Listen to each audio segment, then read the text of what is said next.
After Ripley's victory over the Xenomorph Queen, she had another encounter with the Xenomorph species. We continue with where we left off on our story, with Ripley, Newt, Hicks, and Bishop in hypersleep as the Sulaco returns them to Earth. We then see a overmorph egg that the Queen snuck onto the Sulaco has hatched. The facehugger that was inside it tries to impregnate Newt, but in its attempt, it causes a fire to break out, ejecting the chambers into space, where they land on the mineral mining facility and prison planet Furiona Fury 161. Once there, Ripley is woken from hypersleep by the inmates and learns of the deaths of Newt and Hicks. She and the medical officer Clemens do an autopsy on Newt's body to see if she has a chestburster inside, and luckily they do not find one inside her, and the bodies are then incinerated. Ripley then awaits her departure as she has sent a message to the Weyland-Yutani Corporation asking them to pick her up and return her to Earth. The facehugger that was on the Sulaco survived the crash and found its way to the prison facility, where it impregnates a dog, then gives birth to the dog alien.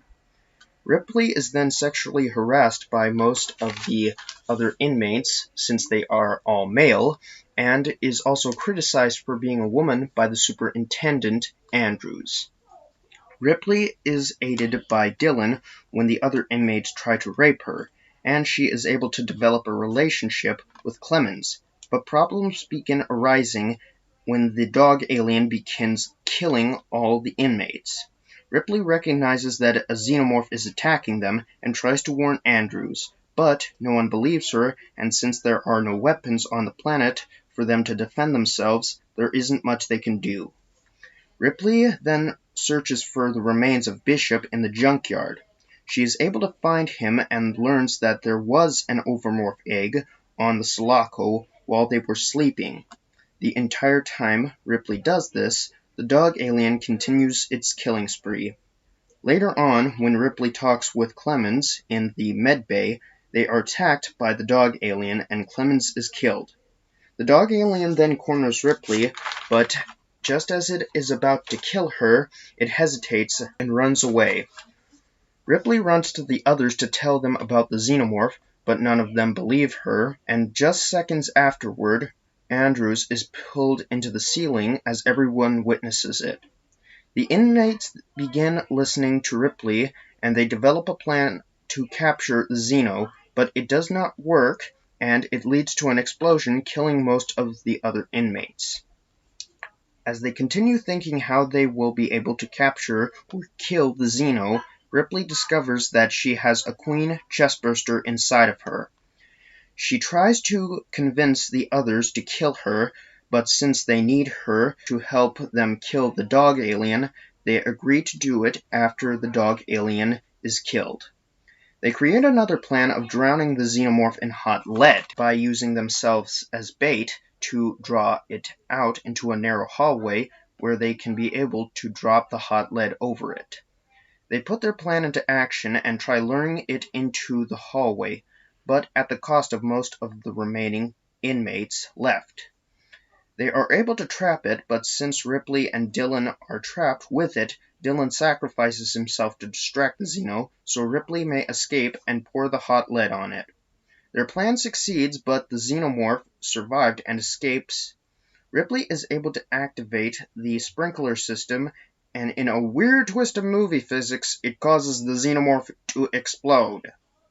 After they kill the xenomorph, the Weyland-Yutani Corporation arrives to retrieve Ripley and the Queen Chestburster to study it. They promise Ripley to remove it from inside her and kill it, but she does not trust them and commits suicide.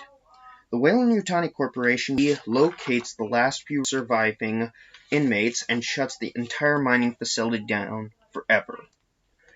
200 years later, a research team in space clones Ripley and the Queen Chestburster that was inside her. The scientists remove the Queen Chestburster and begin studying it, and also begin studying Ripley clone, and discover that she has increased strength, awareness and has acidic blood, meaning she is a genetic human xenomorph hybrid. They also discovered that they were able to clone her memories as well, and tried to decide whether they should kill her or not, and decide not to. Ripley then talks with one of the scientists about the Queen chestburster. We then see the scientist studying the Queen and the xenomorphs she reproduced. Some space pirates then arrive at the research facility where they deal with the scientists. The space pirates have smuggled some cryo-sleep chambers with some humans that are still alive inside. The scientists are willing to pay them for the human specimens inside to use them as hosts for the xenomorphs, so they may continue their studies. The pirates then talk with the colonial marines, asking them if they can stay a little while longer, and they agree as long as they do not fight. The pirates then run into Ripley in a basketball court where they harass her, but she beats them senseless, and they leave her alone.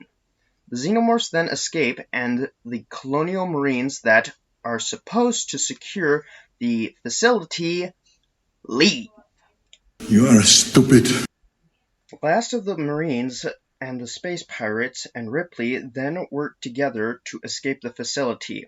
As they make their way back to the space pirate ship, some of them get picked off, and Ripley gets taken by a xenomorph to the Queen, where it gives birth to the newborn hybrid. The newborn doesn't recognize the Queen as its mother, and the newborn kills the Queen. The newborn, however, recognizes Ripley as its mother and follows her back to the pirate ship. The newborn then kills a few of the crew members on his ship. Ripley then confronts the newborn since the newborn sees Ripley as its mother, and it does not attack her. Ripley uses her acidic blood to cut a small hole through the window and tearfully and gruesomely kills the newborn. They then land on Earth to find out that it was invaded and destroyed by xenomorphs. And here is where our story with Ripley ends. Now, I really like Ripley's character.